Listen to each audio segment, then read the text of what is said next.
نہ جانے سفید جھنڈا کہاں کھو گیا ہے۔ کالم نگار Syed Sardar Ahmad Pirzada, the first blind journalist of Pakistan, APNS best Urdu column award holder, روزنامہ نئی بات، مرخہ 19 دسمبر 2020۔ احمد جواد پاکستان تحریک انصاف کے سینٹرل سیکرٹری انفارمیشن ہیں۔ گزشتہ دنوں انہوں نے پیپلز پارٹی اور نون لیگ کے سینئر رہنماؤں سعید غنی اور خرم دستگیر خان کے ساتھ حامد میر صاحب کے پروگرام کیپٹل ٹاک میں شرکت کی۔ پروگرام کا موضوع سوشل میڈیا پر بڑھتی ہوئی سیاسی نفرت کا ذمہ دار کون تھا۔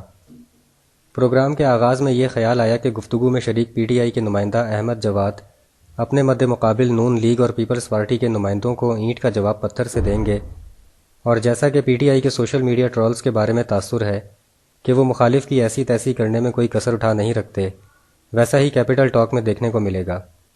لیکن پروگرام کے آغاز سے لے کر آخر تک احمد جواد کی حیران کن اور قابل ستائش گفتگو سننے کو ملی۔ تحریک انصاف کے سینٹرل سیکرٹری انفارمیشن احمد جواد نے مخالفین کے ہر حملے کا جواب مہذب، شائستہ اور مدلل انداز سے دیا، جبکہ نون لیگ اور پیپلز پارٹی کے نمائندے پروگرام کے دوران کئی مرتبہ احمد جواد پر سخت اور طنزیہ جملوں سے وار کرتے رہے۔ احمد جواد نے سوشل میڈیا کے حوالے سے PTI کی پالیسی بتاتے ہوئے کہا کہ ان کی پارٹی سوشل میڈیا کو قواعد و ضوابط کے تابع لانا چاہتی ہے۔ اس کے جواب میں پیپلز پارٹی اور نون لیگ کے نمائندے دلیل کی بجائے شک کا سہارا لیتے رہے۔ ان کے خیال میں PTI سوشل میڈیا کو قواعد و ضوابط کے تحت لا کر اپنے مخصوص مقاصد حاصل کرنے کے لیے اظہار رائے پر پابندی لگانا چاہتی ہے۔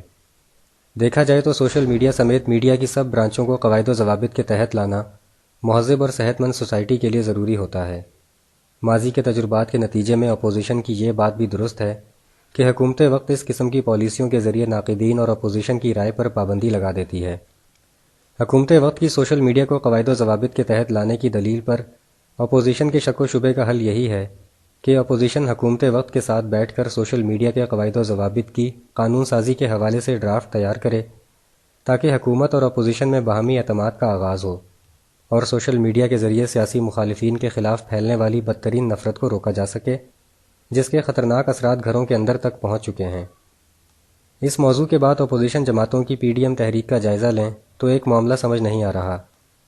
PDM کے مطابق ان کی تحریک نظام کو تبدیل کرنے کے لیے پرامن احتجاج پر مبنی ہے۔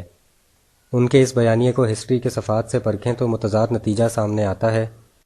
ہسٹری بتاتی ہے کہ نظام کو تبدیل کرنے کے لیے جب بھی تحریکیں چلیں تو تصادم ضرور ہوا، جس کے نتیجے میں بہت سے سر کٹے اور بہت سا خون بہا، پھر کہیں جا کر تاج اچھالے گئے اور تخت گرائے گئے۔ مثلاً ایران کے انقلاب کے دوران دونوں اطراف کی لاتعداد قیمتی جانیں ختم کر دی گئیں۔ انقلاب روس کے دوران بے شمار لوگ لقمہ اجل بن گئے۔ انقلاب فرانس نے ان گنت سروں کو تن سے جدا کر دیا۔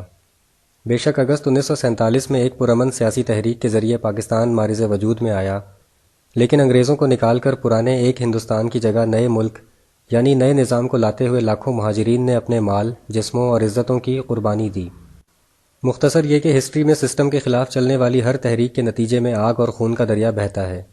اسی ہسٹری کو پڑھ کر PDM سے سوال بنتا ہے کہ ان کے خیال میں اگر ان کی تحریک ایک بڑے مقصد یعنی سسٹم کو تبدیل کرنے کے لیے ہے، تب بھی کیا PDM والوں نے ہسٹری کے اس آئینے میں اچھی طرح دیکھ لیا ہے جس میں صاف نظر آتا ہے کہ ایسی تحریکوں کا دورانیہ طے شدہ نہیں ہوتا اور پرامن نہیں رہتا، اور بعض اوقات نتیجہ تحریک شروع کرنے والوں کے ہاتھ میں بھی نہیں رہتا۔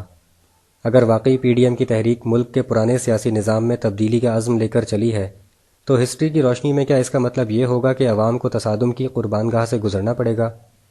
اس موضوع کے بعد شیخ رشید کے وفاقی وزیر داخلہ بننے کا تجزیہ کریں تو کچھ پریشان کن خیالات ذہن میں آتے ہیں۔ پریشان کن اس لیے نہیں کہ شیخ رشید کیوں وزیر داخلہ بن گئے، بلکہ اس لیے کہ ان سے پہلے وزارت داخلہ کا کام سنبھالنے والے بریگیڈیئر ریٹائرڈ اعجاز شاہ کو ہو سکتا ہے وزارت داخلہ سے اس لیے الگ کر دیا گیا ہو کہ اپوزیشن کے ساتھ کسی قسم کے تصادم کی صورت میں پہلا الزام وزارت داخلہ پر آتا ہے، اور وزارت داخلہ کے سربراہ، وزیر، مشیر اگر دفاعی ادارے سے ریٹائر ہوئے ہوں تو دفاعی ادارہ بھی الزامات کی زد میں آ جاتا ہے۔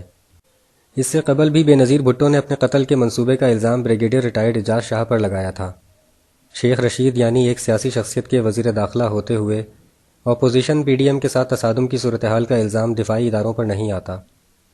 اسپین میں بل فائٹنگ ایک مقبول کھیل ہے۔ اس کھیل میں فائٹر بل کو لال کپڑا دکھا کر غصہ دلاتا ہے اور مقابلے کا چیلنج دیتا ہے۔ ہماری سیاست میں حکومت اور اپوزیشن ایک دوسرے کو لال کپڑا دکھا کر شدید غصہ دلا رہے ہیں اور انتہائی مقابلے کا چیلنج دے رہے ہیں۔ نہ جانے دونوں فریقین نے ہسٹری کتنی پڑھی ہے اور ہسٹری سے کتنا سبق سیکھا ہے۔ ہسٹری میں سفید جھنڈے کی بھی بہت اہمیت ہے، جس کو لہرانے کے بعد دونوں فریقین پرامن ہو جاتے تھے اور بات چیت کا راستہ نکالتے تھے۔ نہ جانے ہماری سیاست میں سفید جھنڈا کہاں کھو گیا ہے۔ شکریہ، دی اینڈ۔